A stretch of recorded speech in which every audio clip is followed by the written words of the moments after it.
নমস্কার বন্ধুরা, সঞ্চিত ক্রিয়েটার ইউটিউব চ্যানেলের পক্ষ থেকে আপনাদের সকলকেই স্বাগতম জানাই। তো বন্ধুরা, আজকে আমরা আইসিডিএস এর ইম্পর্টেন্ট কোশ্চেন নম্বর 45 নিয়ে আলোচনা করব, যেখানে আমরা গুরুত্বপূর্ণ 30টি কোশ্চেন আলোচনা করব, যে কোশ্চেনগুলো আপকামিং যে আইসিডিএস কর্মী, আইসিডিএস সহায়িকা পোস্ট, আইসিডিএস সুপারভাইজার, সাথে সাথে SSC MTS, PSC clerkship, miscellaneous, West Bengal police, Kolkata পুলিশের এক্সামের জন্য খুবই গুরুত্বপূর্ণ। তো ভিডিওটি স্কিপ না করে সম্পূর্ণ দেখবেন এবং চ্যানেলে ফার্স্ট টাইম ভিজিট করলে নিত্য নতুন এরকম আপডেট পাওয়ার জন্য আমাদের চ্যানেলটি সাবস্ক্রাইব করবেন। তো ফার্স্ট যে কোশ্চেন নিয়ে আলোচনা করব, যেখানে কি বলছেন, সেখানে বলছে যে পৃথিবীর দীর্ঘতম নদী কোনটি? যেখানে অপশন এতে রয়েছে আমাজন নদী, বিতে রয়েছে গঙ্গা নদী, সিতে রয়েছে মিসিসিপি নদী এবং ডিতে রয়েছে নীল নদ। তো 1 নম্বর কোশ্চেনের যেটা সঠিক অ্যান্সার হবে যে পৃথিবীর দীর্ঘতম নদী কোনটি, না এর সঠিক অ্যান্সার হবে অপশন নাম্বার ডি, অর্থাৎ নীল নদ। পৃথিবীর দীর্ঘতম নদী হচ্ছে নীল নদ। এবং যদি বলে পৃথিবীর বৃহত্তম নদী, তাহলে এর অ্যান্সার অ্যামাজন নদী হবে। ঠিক আছে, তো এটার যেটা সঠিক অ্যান্সার হবে পৃথিবীর দীর্ঘতম নদী, এটা সঠিক অ্যান্সার হবে অপশন নাম্বার ডি, অর্থাৎ নীল নদ। একের ডি হবে সঠিক অ্যান্সার। চলে আসবো পরবর্তী কোশ্চেন, 2 নম্বর কোশ্চেন, যেখানে কি বলা হচ্ছে, না 2 নম্বর কোশ্চেন বলছে মৌমাছির পালনকে কি বলা হয়? যেখানে অপশন এতে রয়েছে সেরিকালচার, বিতে রয়েছে পিসিকালচার এবং সিতে রয়েছে এপিকালচার। তো 2 নম্বর কোশ্চেনের যেটা সঠিক অ্যান্সার হবে মৌমাছির পালনকে কি বলা হয়, না এর সঠিক অ্যান্সার হবে অপশান নাম্বার সি, অর্থাৎ এপিকালচার। 2-এর সি হবে সঠিক অ্যান্সার। আজকে আইসিডিএস এর ইম্পর্টেন্ট কোশ্চেন নম্বর 45 নিয়ে আলোচনা করছি। এর পরের একটা ক্লাসে আমরা আজ থেকে যত ক্লাস করানো হয়েছে তার একটা ম্যারাথন করাবো, যেখানে আমরা কমপক্ষে 200 থেকে 300 কোশ্চেন আলোচনা করব। তো 3 নম্বর যেটা কোশ্চেন বলছে, যেখানে বলছে যে পশ্চিমবঙ্গে প্রথম রেল কত সালে চালানো হয়? যেখানে অপশান এতে রয়েছে 1854 সালে, বিতে রয়েছে 1853 সালে, সিতে রয়েছে 1852 সালে এবং ডিতে রয়েছে 1855 সালে। তো 3-এর যেটা সঠিক অ্যান্সার হবে সেটা হবে অপশান নাম্বার এ, অর্থাৎ পশ্চিমবঙ্গে প্রথম রেল চলে কত সালে, না এর সঠিক অ্যান্সার হবে অপশান নাম্বার এ, অর্থাৎ 1854 সালে পশ্চিমবঙ্গে প্রথম রেল চলে। 3-এর এ হবে সঠিক অ্যান্সার। চলে আসবো 4 নম্বর কোশ্চেন, যেখানে কি বলছে, না 4 নম্বর কোশ্চেন বলছে যে প্রাথমিক শিলা কাকে বলা হয়? যেখানে অপশান এতে রয়েছে পাললিক শিলা, বিতে রয়েছে রূপান্তরিত শিলা, সিতে রয়েছে আগ্নেয় শিলা। তো 4 নম্বর কোশ্চেনের যেটা সঠিক অ্যান্সার হবে সেটা হবে অপশান নাম্বার সি, অর্থাৎ প্রাথমিক শিলা কাকে বলা হয়, না আগ্নেয় শিলাকে। 4-এর সি হবে সঠিক অ্যান্সার। চলে আসবো পরবর্তী কোশ্চেন, অর্থাৎ 5 নম্বর কোশ্চেন, যেখানে কি বলছে, না 5 নম্বর কোশ্চেন বলছে যে কাকে ভারতের গ্র্যান্ড ওল্ড ম্যান বলা হয়? যেখানে অপশান এতে দেওয়া রয়েছে খান আব্দুল গফ্ফর খান, বিতে রয়েছে বদরুদ্দিন তৈয়বজি, সিতে রয়েছে দাদাভাই নওরোজিও এবং ডিতে রয়েছে সর্দার বল্লভভাই প্যাটেল। তো 5-এর যেটা সঠিক অ্যান্সার হবে যে কাকে ভারতের গ্র্যান্ড ওল্ড ম্যান বলা হয়, না এর সঠিক অ্যান্সার হবে অপশান নাম্বার সি, অর্থাৎ দাদাভাই নওরোজিকে কি বলা হয়, ভারতের গ্র্যান্ড ওল্ড ম্যান।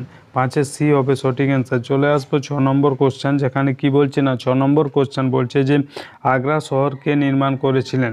যেখানে অপশান এতে দেওয়া রয়েছে হুমায়ুন, বিতে রয়েছে সিকান্দর লোদি, সিতে রয়েছে ফিরোজ শাহ তুগলক এবং ডিতে রয়েছে মোহাম্মদ বিন তুগলক। তো 6-এর যেটা সঠিক অ্যান্সার হবে যে আগ্রা শহরকে নির্মাণ করেছিলেন, না এর সঠিক অ্যান্সার হবে অপশান নাম্বার বি, অর্থাৎ আগ্রা শহর নির্মাণ করেছিলেন সিকান্দার লোদি। 6-এর বি হবে সঠিক অ্যান্সার। চলে আসবো 7 নম্বর কোশ্চেনে, যেখানে কি বলছে, না 7 নম্বর কোশ্চেন বলছে যে কেন্দ্রীয় ধান গবেষণা কেন্দ্র কোথায় অবস্থিত? যেখানে অপশান এতে রয়েছে দিল্লি, বিতে রয়েছে পশ্চিমবঙ্গ, সিতে রয়েছে কটক এবং ডিতে রয়েছে ব্যাঙ্গালোর। তো 7-এর যেটা সঠিক অ্যান্সার হবে যে কেন্দ্রীয় ধান গবেষণা কেন্দ্র কোথায় অবস্থিত, না এর সঠিক অ্যান্সার হবে অপশান নাম্বার সি, অর্থাৎ কেন্দ্রীয় ধান গবেষণা কেন্দ্র কটকে অবস্থিত। 7-এর সি হবে সঠিক অ্যান্সার। চলে আসবো পরবর্তী কোশ্চেন, 8 নম্বর কোশ্চেন, যেখানে কি বলছে, না 8 নম্বর কোশ্চেন বলছে যে পেনিসিলিন কে আবিষ্কার করেন? যেখানে অপশান এতে রয়েছে উইলিয়াম হার্ভে, বিতে রয়েছে এডওয়ার্ড জেনার, সিতে রয়েছে আলেকজান্ডার ফ্লেমিং। তো 8-এর যেটা সঠিক অ্যান্সার হবে যে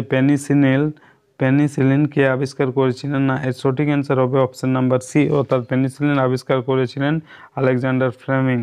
8-এর সি হবে সঠিক অ্যান্সার। চলে আসবো 9 নম্বর কোশ্চেন, যেখানে কি বলছে, না 9 নম্বর কোশ্চেন বলছে যে মানবদেহে রক্ত সঞ্চালন পদ্ধতি কে আবিষ্কার করেন? যেখানে অপশান এতে রয়েছে উইলিয়াম হার্ভে, বিতে রয়েছে আলেকজান্ডার ফ্লেমিং, সিতে রয়েছে কাসিমির ফ্রাঙ্ক এবং ডিতে রয়েছে এডওয়ার্ড জেনার। তো 9-এর যেটা সঠিক অ্যান্সার হবে যে মানবদেহে রক্ত সঞ্চালন পদ্ধতি কে আবিষ্কার করেন, না এর সঠিক অ্যান্সার হবে অপশন নাম্বার এ, অর্থাৎ মানবদেহে রক্ত সঞ্চালন পদ্ধতি আবিষ্কার করেন উইলিয়াম হার্ভে। না, নয়ের এ হবে সঠিক অ্যান্সার। চলে আসবো 10 নম্বর কোশ্চেন, যেখানে কি বলছে না 10 নম্বর কোশ্চেন বলছে শুক্রাশয় থেকে কোন হরমোন খরিত হয়, যেখানে অপশন এতে রয়েছে ইস্ট্রোজেন, বিতে রয়েছে প্রজেস্টেরন, সিতে রয়েছে টেস্টোস্টেরন এবং ডিতে রয়েছে থাইরক্সিন। তো 10 নম্বর কোশ্চেনের যেটা সঠিক অ্যান্সার হবে শুক্রাশয় থেকে কোন হরমোন খরিত হয় না, এর সঠিক অ্যান্সার হবে অপশন নাম্বার সি, অর্থাৎ টেস্টোস্টেরন। 10-এর সি হবে সঠিক অ্যান্সার। চলে আসবো পরবর্তী কোশ্চেন, অর্থাৎ 11 নম্বর কোশ্চেন, যেখানে কি বলছে না 11 নম্বর কোশ্চেন বলছে যে আমে কোন ভিটামিন পাওয়া যায়, যেখানে অপশন এতে রয়েছে ভিটামিন সি, বিতে রয়েছে ভিটামিন কে, সিতে রয়েছে ভিটামিন ই এবং ডিতে রয়েছে ভিটামিন ডি। তো 11 যেটা সঠিক অ্যান্সার হবে যে আমে কোন ভিটামিন পাওয়া যায় না, এর সঠিক অ্যান্সার হবে অপশন নাম্বার এ, অর্থাৎ আমে ভিটামিন সি পাওয়া যায়। 11-র এ হবে সঠিক অ্যান্সার। এর পূর্বের ক্লাসে ভিটামিন নিয়ে ডিটেলসে ক্লাস করানো রয়েছে, যদি আপনারা সেটা না দেখে থাকেন তো আমাদের চ্যানেলে ভিজিট করে সেই ক্লাসটা দেখে নেবেন, যেখানে ভিটামিন সম্পর্কে ডিটেলতে আলোচনা করা হয়েছে। চলে আসবো 12 নম্বর কোশ্চেন, যেখানে কি বলছে না 12 নম্বর কোশ্চেন বলছে যে মাড়ি থেকে রক্ত পড়া কোনটির অভাবজনিত লক্ষণ, যেখানে অপশান এতে রয়েছে ভিটামিন সি, বিতে রয়েছে ভিটামিন ই, সিতে রয়েছে ভিটামিন পি এবং ডিতে রয়েছে ভিটামিন এ। তো 12 যেটা সঠিক অ্যান্সার হবে যে মাড়ি থেকে রক্ত পড়া কোনটির অভাবজনিত লক্ষণ, না এর সঠিক অ্যান্সার হবে অপশন নাম্বার এ, অর্থাৎ ভিটামিন সি। ভিটামিন সির অভাবজনিত লক্ষণ হচ্ছে মাড়ি থেকে রক্ত পড়া। 12 এ হবে সঠিক অ্যান্সার। চলে আসবো 13 নম্বর কোশ্চেনে, যেখানে কি বলছে না 13 নম্বর কোশ্চেন বলছে যে জেরপ্থ্যালমিয়া রোগে কিসের অভাবে হয়, যেখানে অপশান এতে রয়েছে ভিটামিন সি, বিতে রয়েছে ভিটামিন বি, সিতে রয়েছে ভিটামিন এ এবং ডিতে রয়েছে ভিটামিন ডি। তো 13 নম্বর কোশ্চেনের যেটা সঠিক অ্যান্সার হবে যে জেরপ্থ্যালমিয়া রোগ কিসের অভাবে হয় না, এর সঠিক অ্যান্সার হবে অপশন নাম্বার সি, অর্থাৎ ভিটামিন এ এর অভাবে কী রোগ হয়, জেরপ্থ্যালমিয়া। 11 সি 13 সি হবে সঠিক অ্যান্সার। চলে আসবো 14 নম্বর কোশ্চেন, যেখানে কি বলছে না 14 নম্বর কোশ্চেন বলছে যে মাতৃদুগ্ধ নিঃসরণে সাহায্য করে কোন হরমোন, যেখানে অপশান এতে রয়েছে ইস্ট্রোজেন, বিতে রয়েছে অক্সিটোসিন, সিতে রয়েছে প্রজেস্টেরন। তো 14 যেটা সঠিক অ্যান্সার হবে সেটা হবে অপশান নাম্বার বি, অর্থাৎ মাতৃদুগ্ধ নিঃসরণে যে সাহায্য করে তার নাম কি হচ্ছে, সেই হরমোনের নাম হচ্ছে অপশান নাম্বার বি, অর্থাৎ অক্সিটোসিন। 14-র বি হবে সঠিক অ্যান্সার। অক্সিটোসিন কি করে না মাতৃদুগ্ধ নিঃসরণে সাহায্য করে। 14-র বি হবে সঠিক অ্যান্সার। চলে আসবো 15 নম্বর কোশ্চেন, যেখানে কি বলছে না 15 নম্বর কোশ্চেন বলছে যে নিম্নের কোন প্রাণীর শ্বাসঙ্গ হলো ত্বক, যেখানে অপশান এতে রয়েছে ব্যাঙাচি, বিতে রয়েছে আরশোলা, সিতে রয়েছে কেঁচো এবং ডিতে রয়েছে টিকটিকি। তো 15-র যেটা সঠিক অ্যান্সার হবে যে নিম্নের কোন প্রাণীর শ্বাসঙ্গ হলো ত্বক, না এর সঠিক অ্যান্সার হবে অপশান নাম্বার সি। তো 15-র সি হবে সঠিক অ্যান্সার। চলে আসবো 16 নম্বর কোশ্চেন, যেখানে কি বলা হচ্ছে না 16 নম্বর কোশ্চেন বলছে যে ক্যালসিফেরল নিম্নের কোন ভিটামিনের রাসায়নিক নাম, অর্থাৎ ক্যালসিফেরল যে নামটা রয়েছে সেটার নিচে 4টা ভিটামিনের নাম দেওয়া রয়েছে, সেই ভিটামিনের নামগুলোর মধ্যে কোন ভিটামিনের রাসায়নিক নাম ক্যালসিফেরল সেটা আপনাদের বলতে হবে, যেখানে অপশান এতে দেওয়া রয়েছে ভিটামিন এ, বিতে রয়েছে ভিটামিন ডি, সিতে রয়েছে ভিটামিন সি এবং ডিতে রয়েছে ভিটামিন ই। তো 16 নম্বর কোশ্চেনের যেটা সঠিক অ্যান্সার হবে যে ক্যালসিফেরল নিম্নের কোন ভিটামিনের রাসায়নিক নাম, না এর সঠিক অ্যান্সার হবে অপশান নাম্বার বি, অর্থাৎ ভিটামিন ডি এর রাসায়নিক নাম হচ্ছে ক্যালসিফেরল। 16 বি হবে সঠিক অ্যান্সার। চলে আসবো 17 নম্বর কোশ্চেন, যেখানে কি বলছে না 17 নম্বর কোশ্চেন বলছে যে সয়াবিন কিসের একটি অত্যন্ত সমৃদ্ধ উৎস, যেখানে অপশান এতে রয়েছে প্রোটিন, বিতে রয়েছে চর্বি, সিতে রয়েছে কার্বোহাইড্রেট এবং ডিতে রয়েছে ভিটামিন সি। তো 17-র যেটা সঠিক অ্যান্সার হবে যে সয়াবিন কিসের অত্যন্ত সমৃদ্ধ উৎস, না এর সঠিক অ্যান্সার হবে সয়াবিন হচ্ছে প্রোটিনের একটি অত্যন্ত সমৃদ্ধ উৎস। 17-র এ হবে সঠিক অ্যান্সার। চলে আসবো 18 নম্বর কোশ্চেন, যেখানে কি বলছে না 18 নম্বর কোশ্চেন বলছে যে দ্য ইন্ডিয়ান স্ট্রাগল বইটি কে লিখেছিলেন, যেখানে অপশান এতে দেওয়া রয়েছে জওহরলাল নেহরু, বিতে রয়েছে সুভাষচন্দ্র বসু, সিতে রয়েছে মহাত্মা গান্ধী এবং ডিতে রয়েছে ইন্দিরা গান্ধী। তো 18-র যেটা সঠিক অ্যান্সার হবে সেটা হবে অপশান নাম্বার বি, অর্থাৎ দ্য ইন্ডিয়ান স্ট্রাগল বইটি লিখেছিলেন Subhas Chandra Bose. Option number B হবে 18-র সঠিক অ্যান্সার। চলে আসবো 19 নম্বর কোশ্চেন, যেখানে কি বলছে না 19 নম্বর কোশ্চেন বলছে দ্য ডিসকভারি অফ ইন্ডিয়া বইটি কে লিখেছিলেন, যেখানে অপশান এতে রয়েছে ঈশ্বরচন্দ্র বিদ্যাসাগর, বিতে রয়েছে রাজা রামমোহন রায়, সিতে রয়েছে জওহরলাল নেহরু এবং ডিতে রয়েছে দাদাভাই নওরোজিও। এই পিডিএফটি যদি আপনারা সংগ্রহ করতে চান তাহলে আমাদের ডেসক্রিপশন বক্সে আমাদের টেলিগ্রাম চ্যানেলের লিঙ্ক দেওয়া রয়েছে, সেখানে আপনারা যুক্ত হয়ে সরাসরি এই পিডিএফটি সংগ্রহ করতে পারেন। তো 19-এর যেটা সঠিক অ্যান্সার হবে, যার ডিসকভারি অফ ইন্ডিয়া বইটি কে লিখেছিলেন, না এর সঠিক অ্যান্সার হবে অপশন নাম্বার সি, অর্থাৎ জওহরলাল নেহরু লিখেছিলেন তার ডিসকভারি অফ ইন্ডিয়া বইটি। 19-এর সি হবে সঠিক অ্যান্সার। চলে আসবো 20 নম্বর কোশ্চেন, যেখানে কি বলছে না 20 নম্বর কোশ্চেন বলছে যে মানুষের পুষ্টির তৃতীয় পর্যায় কোনটি, যেখানে অপশান এতে রয়েছে পরিপাক, বিতে রয়েছে আত্তীকরণ, সিতে রয়েছে শ্বসন এবং ডিতে রয়েছে খাদ্য গ্রহণ। তো মানুষের পুষ্টির যেটা তৃতীয় পর্যায়ে রয়েছে সেটা কি, না এর সঠিক অ্যান্সার হবে অপশান নাম্বার সি, অর্থাৎ শ্বসন। মানুষের যে পুষ্টি রয়েছে তার মধ্যে যে 3 নম্বর পর্যায় সেটা হচ্ছে শ্বসন, অর্থাৎ ফার্স্ট রয়েছে খাদ্য গ্রহণ, সেটা খাদ্য গ্রহণ হওয়ার পর কী করে আমরা যেটা খাই সেটা কি খাদ্য গ্রহণ বলা হয়, এবং খাদ্য গ্রহণ হওয়ার পর কী করা হয় সেটা পাচন হয়। তাহলে 2 নম্বর হচ্ছে পাচন এবং 3 নম্বর হচ্ছে শ্বসন। 3 নম্বর 20 সি হবে সঠিক অ্যান্সার। চলে আসবে 21 নম্বর কোশ্চেন, যেখানে কি বলছে না 21 নম্বর কোশ্চেন বলছে যে মায়োপিয়া কমাতে কোন লেন্স ব্যবহার করা হয়, যেখানে অপশান এতে রয়েছে উত্তল লেন্স, বিতে রয়েছে নলাকার লেন্স, সিতে রয়েছে অবতল লেন্স এবং ডিতে রয়েছে বলছে যে কোনোটি না, অর্থাৎ নিচের যে অপশানগুলো দেওয়া রয়েছে তার মধ্যে কোনোটি না। তো 21-এর যেটা সঠিক অ্যান্সার হবে সেটা হবে অপশান নাম্বার সি, অর্থাৎ মায়োপিয়া কমাতে কোন লেন্স ব্যবহার করা হয় না অবতল লেন্স। 21-এ সি হবে সঠিক অ্যান্সার। চলে আসবো 22 নম্বর কোশ্চেনে, যেখানে কি বলছে না 22 নম্বর কোশ্চেন বলছে যে বিশ্ব পুষ্টি দিবস কবে পালন করা হয়, যেখানে অপশান এতে রয়েছে 16 অক্টোবর, বিতে রয়েছে 17 অক্টোবর, সিতে রয়েছে 28 মে এবং ডিতে রয়েছে 12 জানুয়ারি। তো 22-এর যেটা সঠিক অ্যান্সার হবে সেটা হবে অপশান নাম্বার সি, অর্থাৎ বিশ্ব পুষ্টি দিবস কবে পালন করা হয় না 28 মে।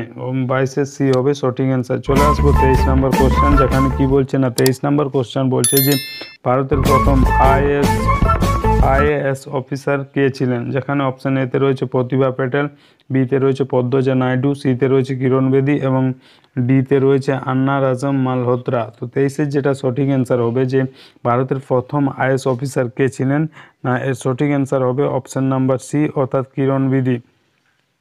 অপশান নাম্বার সি হবে 23-এর সঠিক অ্যান্সার। চলে আসবো 24 নম্বর কোশ্চেনে, যেখানে কি বলছে না 24 নম্বর কোশ্চেনে বলছে যে রান্না করার সময় কোন ভিটামিন সহজে নষ্ট হয়ে যায়, যেখানে অপশান এতে রয়েছে ভিটামিন বি কমপ্লেক্স, বিতে রয়েছে ভিটামিন এ, সিতে রয়েছে ভিটামিন বি8 বা বি4 এবং যেটা ডি নম্বর ভিটামিন সি। তো রান্না করার সময় কোন ভিটামিন সহজে নষ্ট হয়ে যায়, এর কথাটার যেটা মূল তাৎপর্য সেটা হচ্ছে যে কোন ভিটামিন তাপে নষ্ট হয়, না এর সঠিক অ্যান্সার হবে 24-এর, সেটা হচ্ছে অপশন নাম্বার ডি, অর্থাৎ রান্না করার সময় কোন ভিটামিন সহজে নষ্ট হয় না ভিটামিন সি। 24-এর ডি হবে সঠিক অ্যান্সার। চলে আসবো পরবর্তী কোশ্চেন, অর্থাৎ 24-এর ডি হবে সঠিক অ্যান্সার। চলে আসবো 25 নম্বর কোশ্চেন, যেখানে কি বলছে না 25 নম্বর কোশ্চেন বলছে বিশ্ব জল দিবস কবে পালন করা হয়, সেখানে অপশান এতে রয়েছে 22শে জানুয়ারি, বিতে রয়েছে 22শে মার্চ, সিতে রয়েছে 22শে এপ্রিল এবং ডিতে রয়েছে 24শে মে। তো 25-এর যেটা সঠিক অ্যান্সার হবে যে বিশ্ব জল দিবস কবে পালন করা হয় না, এর সঠিক অ্যান্সার হবে অপশান নাম্বার বি, অর্থাৎ 22শে মার্চ বিশ্ব জল দিবস পালন করা হয়। 25-এর বি হবে সঠিক অ্যান্সার। চলে আসবো পরবর্তী কোশ্চেন 26 নাম্বার, যেখানে কি বলছেন 26 নাম্বার কোশ্চেন বলছে কোন শ্রেণীর রক্তকে সার্বিক গ্রহিতা বলা হয়, যেখানে অপশান এতে রয়েছে ও গ্রুপের রক্তকে, বিতে রয়েছে বি গ্রুপের রক্তকে, সিতে রয়েছে এবি গ্রুপের রক্তকে এবং ডিতে রয়েছে কোনোটি না। তো 26-এর যেটা সঠিক অ্যান্সার হবে যে কোন শ্রেণীর রক্তকে সার্বিক গ্রহিতা বলা হয় না, এর সঠিক অ্যান্সার হবে অপশান নাম্বার সি, অর্থাৎ এবি গ্রুপের রক্তকে সার্বিক গ্রহিতা বলা হয়। 26-এর সি হবে সঠিক অ্যান্সার। চলে আসবো 27 নম্বর কোশ্চেন, যেখানে কি বলছে না 27 নম্বর কোশ্চেন বলছে যে রক্তে রক্তরস বা প্লাজমার পরিমাণ কত, যেখানে অপশান এতে রয়েছে 45%, বিতে রয়েছে 55%, সিতে রয়েছে 47% এবং ডিতে রয়েছে 52%। তো 27-এর যেটা সঠিক অ্যান্সার হবে যে রক্তে রক্তরস বা প্লাজমার পরিমাণ কত, না এর সঠিক অ্যান্সার হবে 27-এর বি, অর্থাৎ রক্তে রক্তরস বা প্লাজমার পরিমাণ হচ্ছে 55%। অপশান নাম্বার বি হবে 27-এর সঠিক অ্যান্সার। চলে আসবো 28 নম্বর কোশ্চেন, যেখানে কি বলছে না 28 নম্বর কোশ্চেন বলছে যে খাদ্য তৈরি গাছের যে খাদ্য তৈরি করার সময় অক্সিজেন পরিত্যাগ করে এটি কে আবিষ্কার করেন, যেখানে অপশান এতে রয়েছে ল্যান্ডস্টাইনার, বিতে রয়েছে জেফ্রাইস এবং সিতে রয়েছে জোসেফ প্রিস্টলে। তো 28 যেটা সঠিক অ্যান্সার হবে, যে গাছ খাদ্য তৈরি করার সময় অক্সিজেন পরিত্যাগ করে, এটি কে আবিষ্কার করেন? না 28 সি হবে সঠিক অ্যান্সার, অর্থাৎ জোসেফ প্রিস্টলে। 28 সি হবে সঠিক অ্যান্সার। চলে আসবো 29 নম্বর কোশ্চেন, যেখানে কি বলছে না 29 নম্বর কোশ্চেন বলছে যে ম্যালেরিয়ার জীবাণু কোথায় বাসা বাঁধে? অর্থাৎ অপশান এতে রয়েছে ফুসফুসে, বিতে রয়েছে হৃৎপিণ্ডে, সিতে রয়েছে যকৃৎ বা লিভারে এবং ডিতে রয়েছে মস্তিষ্কে। তো 29 নম্বর কোশ্চেনের যেটা সঠিক অ্যান্সার হবে সেটা হবে অপশান নাম্বার সি, অর্থাৎ ম্যালেরিয়ার জীবাণু কোথায় বাসা বাঁধে না, এর সঠিক অ্যান্সার হচ্ছে 29 নাম্বার সি, অর্থাৎ ম্যালেরিয়ার যে জীবাণু সেটা বাসা বাঁধে যকৃতে। অপশান নাম্বার সি হবে 29-এর সঠিক অ্যান্সার। 29-এর সঠিক অ্যান্সার হবে অপশান নাম্বার সি, অর্থাৎ যকৃৎ বা লিভার। এরপর চলে আসবো 30 নম্বর কোশ্চেন, যেটা এর পূর্বে করানো হয়েছে যে প্রাথমিক শিলা কাকে বলা হয়। তো এর উত্তর অবশ্যই কমেন্টে জানাবেন। তো এই ছিল আজকের 30টি গুরুত্বপূর্ণ কোশ্চেন, যেটা আপকামিং যে আইসিডিএস কর্মী, আইসিডিএস সহায়িকা পোস্ট, সাথে সাথে আইসিডিএস যে সুপারভাইজার পোস্ট এবং WBP, KP, PSC clerkship, miscellaneous এবং এসএসসি এমটিএস এর এক্সামের জন্য খুবই গুরুত্বপূর্ণ। তো ভিডিওটি ভালো লাগলে লাইক করবেন, বন্ধুদের কাছে শেয়ার করবেন এবং চ্যানেলে ফার্স্ট টাইম ভিজিট করলে নিত্য নতুন এরকম আপডেট পাওয়ার জন্য আমাদের চ্যানেলটি সাবস্ক্রাইব করবেন এবং পাশে যে বেল আইকন সেটা প্রেস করে দেবেন, কারণ যখনই আমরা এরকম নতুন কোনো আপডেট নিয়ে আসবো সেই আপডেট সব থেকে প্রথম আপনাদের কাছে পৌঁছে যাবে। ধন্যবাদ।